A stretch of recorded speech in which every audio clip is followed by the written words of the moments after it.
Tout d'abord, considérons une fraction, 7/5.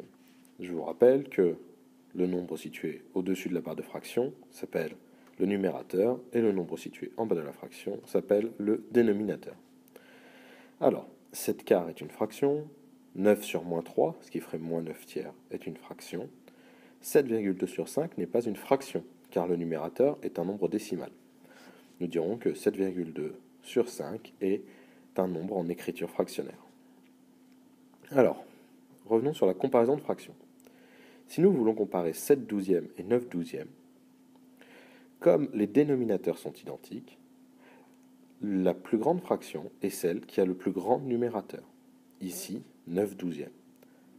En effet, si un gâteau est coupé en 12 parts, on en a mangé plus lorsque on en a mangé 9 par rapport à 7. Comparons maintenant les deux fractions suivantes, où ce sont les numérateurs qui sont égaux et les dénominateurs qui sont différents. Alors, la plus grande fraction est celle qui a le dénominateur le plus petit. En effet, si nous avons faim, il vaut mieux manger 7 parts d'un gâteau coupé en 12 que 7 parts d'un gâteau coupé en 13. Revenons sur la notion de simplification de fraction, ou de nombre en écriture fractionnaire. Je vous rappelle qu'on ne change pas une fraction si on multiplie ou si on divise le numérateur et le dénominateur par le même nombre. Ainsi, si on considère la fraction 1/4, on peut multiplier le numérateur et le dénominateur par 5 par exemple. 5 fois 1 faisant 5, 4 fois 5 faisant 20, on obtient 5/20. De même, si on considère 9/12, on peut simplifier cette fraction. Alors, soit en divisant le numérateur et le dénominateur par 3 ici, puisque 9 divisé par 3 nous donnera 3, et 12 divisé par 3 nous donne 4. Néanmoins, la manière de simplifier une fraction est souvent présentée d'une autre manière. On cherche quelle multiplication a pour résultat 9, c'est-à-dire ici 3 fois 3. Et quelle multiplication a pour résultat 12, 3 fois 4. On peut alors simplifier par 3, ce qui nous donne 3/4. Lorsqu'une fraction est simplifiée au maximum, on dit qu'elle est irréductible, c'est-à-dire qu'on ne peut la réduire. Considérons le nombre 5. 5, c'est comme si nous avions 5 divisé par 1, qui pourrait par exemple être transformé en 15/3 si on multiplie numérateur et dénominateur par 3. Revenons maintenant sur l'addition de fractions. Pour ajouter deux fractions, il faut qu'elles soient au même dénominateur. Et dans ce cas, on garde le dénominateur tout en ajoutant les numérateurs. 5/4 plus 3/4 nous donne 5 plus 3 égale 8/4. 8/4 qui pourrait être simplifié en 2. Un autre exemple, moins 6/7 plus 2/7. Le dénominateur est le même. Nous faisons donc moins 6 plus 2 en gardant le dénominateur 7, ce qui nous donne moins 4/7.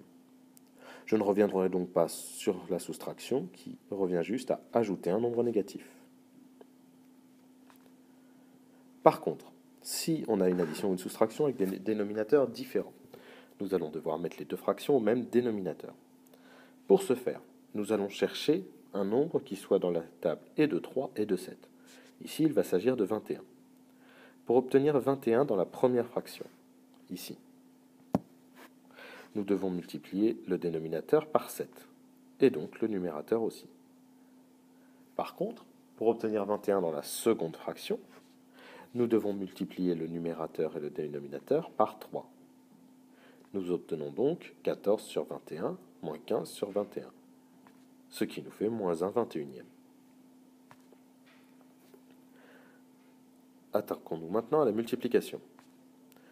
Pour multiplier deux nombres en écriture fractionnaire, il suffit de multiplier les numérateurs entre eux et les dénominateurs entre eux. Dans l'exemple ici, 7 fois 3 sur 2 fois 5, c'est-à-dire 21/10. Si nous avons le cas de nombre en écriture fractionnaire avec des signes moins, eh bien, nous appliquons les règles vues précédemment, nous comptons le nombre de signes moins, ici 2, le résultat sera donc positif. Je l'écris en pointillé pour vous l'indiquer. Ensuite, nous multiplions ensemble les numérateurs et les dénominateurs. 3 fois 6 sur 4 fois 12, ce qui nous donne 18/48. Revenons sur cet exemple. Nous avons trouvé le signe et nous écrivons 3 fois 6 sur 4 fois 12.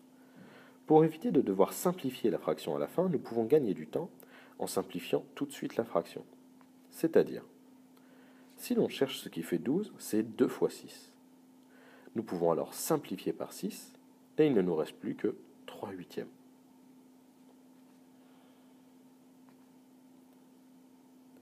Rappelons maintenant ce qu'est l'inverse d'un nombre relatif ou l'inverse d'une fraction. L'inverse de 3/4 signifie inverser numérateur et dénominateur. Nous obtenons donc 4/3. L'inverse de 6, comme 6 correspond à 6 sur 1, sera donc 1/6. Penchons-nous maintenant sur la division de nombres relatifs, de nombres en écriture fractionnaire, Il faut absolument retenir que diviser par un nombre, c'est multiplier par son inverse. Ainsi, si nous posons une division sous cette forme, la division principale est toujours située à hauteur du signe égal, celle que j'ai marquée en jaune ici. Nous avons 3/4 qui est divisé par 7/6.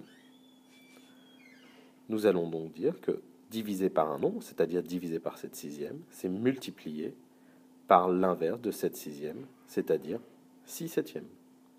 Nous avons ensuite une multiplication qui s'effectue de manière traditionnelle. Pour terminer, revenons sur les priorités opératoires. Eh bien, les priorités opératoires ne changent pas. Ce n'est pas parce que les nombres sont en écriture fractionnaire que les règles doivent changer. Ce seront donc les mêmes règles que dans le cadre du chapitre sur les nombres relatifs qui s'appliquent.